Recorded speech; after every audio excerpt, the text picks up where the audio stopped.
तो दोस्तों, क्या आप जानते हैं कि द्रौपदी स्वयंवर में कर्ण ने उठा लिया था धनुष, फिर भी उन्हें होना पड़ा था अपमानित। ऐसा क्यों हुआ? ऐसे सभी प्रश्नों के उत्तर आज हम आपको इस लेख के माध्यम से देंगे।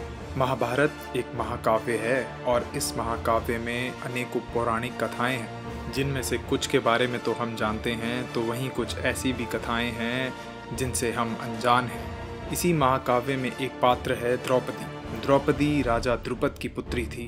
द्रौपदी बहुत ही सुंदर थी। ऐसे में उचित समय आने के बाद राजा द्रुपद ने अपनी बेटी के लिए संयोग वर ढूंढने की चाह में स्वयंवर का आयोजन भी किया। इस स्वयंवर में कई देशों के राजाओं ने भाग लिया था। तो दोस्तों, आप यह भी जान के हैरान हो जाएंगे कि कैसे कर्ण को द्रौपदी का स्वयंवर बीच में ही छोड़ना पड़ा। तो दोस्तों, वीडियो शुरू करने से पहले आप सभी से अनुरोध है कि आप इसको पूरा ज़रूर देखें और कमेंट में जय श्री कृष्ण ज़रूर लिखें। आइए जानते हैं महाभारत की यह कहानी।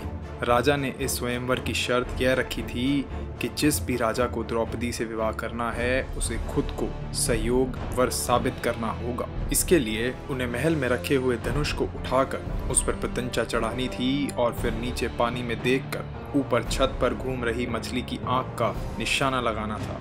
इस स्वयंवर में आए सभी राजा यही चाहते थे कि यह स्वयंवर वही जीतें, क्योंकि राजकुमारी थी ही इतनी सुंदर और उनके पिता यानी राजा द्रुपद बहुत शक्तिशाली राजा थे।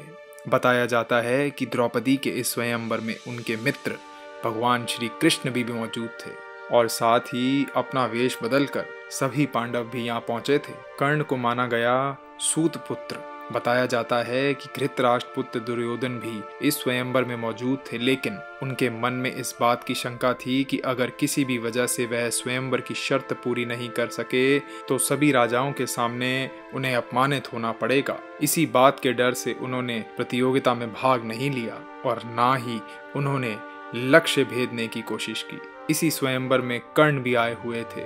कर्ण के बारे में कहा जाता है कि उन्होंने जन्म तो सूर्य पुत्र के रूप में कुंती की कोख से लिया था, लेकिन वो पले बड़े अधिरथ के घर थे, जिसके कारण उन्हें सूत पुत्र माना गया और कदम कदम पर अपमानित होना पड़ा था। इस स्वयंवर में जब भी कोई राजा इस प्रतियोगिता की तरफ आगे बढ़ता, तब द्रौपदी चुपके से अपने मित्र भगवान श्री कृष्ण की तरफ देखती थी। फिर इशारों में भगवान श्री कृष्ण द्रौपदी को यह बताते थे कि यह राजा उनके योग्य है कि नहीं। ऐसे काफी समय तक चला।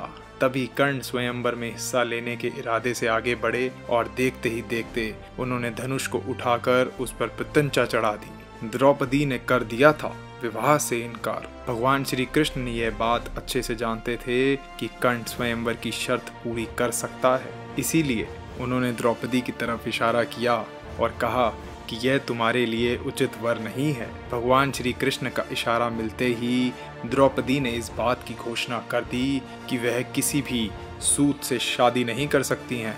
द्रौपदी की ये बात सुनते ही उनके भाई धृष्टद्युम्न ने कर्ण से कह दिया कि मेरी बहन आपसे विवाह नहीं करना चाहती, इसलिए आप स्वयंवर में हिस्सा ना लें।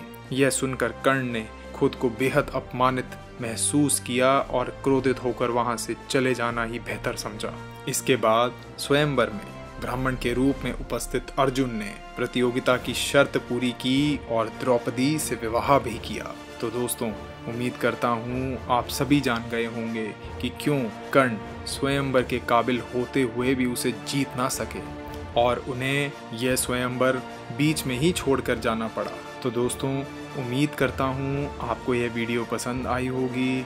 आप इस बारे में क्या सोचते हैं, नीचे दिए गए कमेंट बॉक्स में अपनी राय कमेंट करके ज़रूर बताइएगा।